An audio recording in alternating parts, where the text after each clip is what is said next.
So our position among others becomes the measuring stick.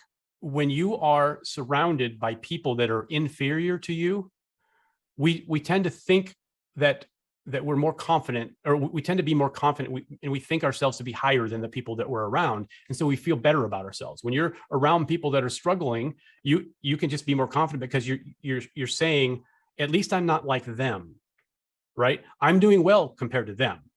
And on the contrast, though, if you are around other people and they're accelerating, the other people are doing really, really well. They're performing at a high level, and you're not quite there at that high level. In contrast, you can think, hey, I suck. I've been humbled. I've been put in my place, and my place is lower than everybody else. And so we can look at humility like that. So it's comparing ourselves versus other people. It could be individuals, or it could be the status quo of people. It could be whatever it is. We look at ourselves. We were just comparing our own company versus the regional average. So we're using that as our measuring stick. We compare ourselves above that. So we look at that, we think, hey, we're doing pretty well compared to them. But in reality, maybe we could be doing even better if we didn't compare ourselves to them. This is just a little bit of an illustration to show that our level of confidence, or a level of what we think is humility, has much to do with what the people around us are doing. We just tend to look at everyone else and compare ourselves with the people around us. Even within our company, it's easy for any of you guys to think about how you're doing relative to the other stores. It's easy to justify yourself if you're doing better than other businesses or other stores around. And it's easy maybe to be hard on yourself if you're not quite doing as well as others. But that's not taking into consideration the big picture, the whole context. So we tend to think that confidence is the opposite of humility, right? We tend to think that confidence is the opposite of humility. Confidence means you've got your crap together. You know where you're at, especially versus other people.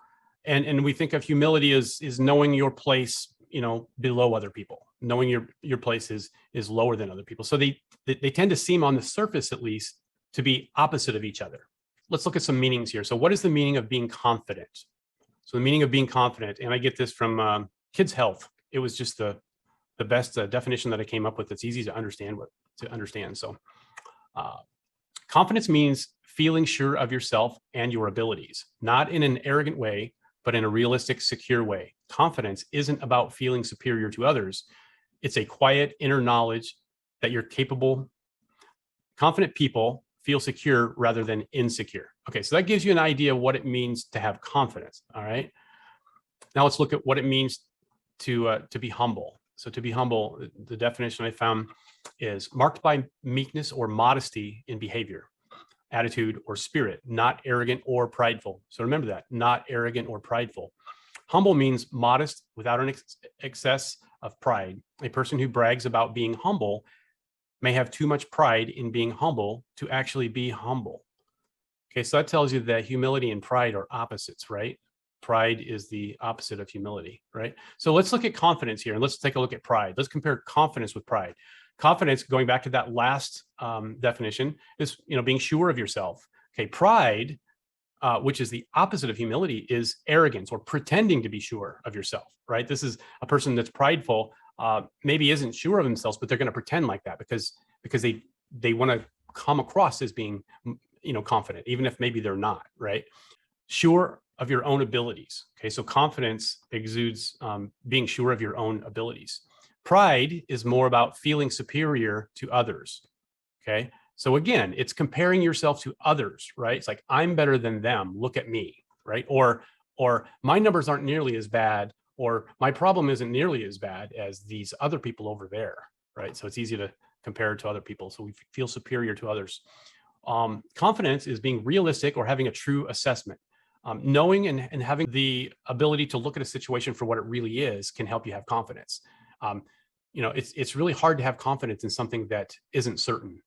Chaos and uncertainty is hard to have confidence. You don't know what's going on, so you don't know how to proceed. But when you know what's going on and you understand what's going on and you see things the way they really are, you can have confidence because it's much easier to navigate your way around that situation when you can see clearly.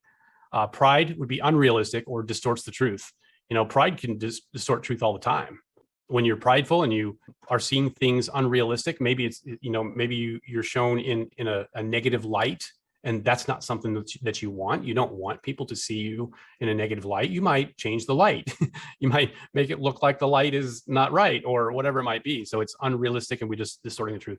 Confidence also is based on being secure with self. Pride is about insecurity or unsure of self, right? Again, but the pride is actually a mask. It's the mask that you put on to cover up these things. Confidence exudes a quiet inner knowledge, and pride exudes loud outer knowledge. So if you've ever had anybody that likes to brag about themselves or toot their own horn, or make sure that you know what their accomplishments are, or what their qualifications are, or whatever it is, that's an element of pride. Okay. And pride, according to this, looks quite different than confidence. So as it turns out, pride exists often when confidence is lacking. Okay. So we just talked about how confidence and pride are quite different. In fact, they really are, in a lot of ways, opposite of each other, but it's not really opposite. It's really pride can fill in the blanks where you're not confident if you're not careful. And then also pride is the opposite of humility, of course. And so, we talked about what humility is. Humility is seeing yourself in sober judgment. Pride is seeing yourself in an elevated way, right? So it's interesting. So if we look at confidence and humility, the relationship between confidence and humility and how they relate with pride, confidence and humility both are opposed to pride. So confidence and humility both oppose pride. Hopefully that all makes sense. However, confidence and humility are not the same thing, but they complement each other. So we're going to dig into that more. So it'll all make sense in a minute.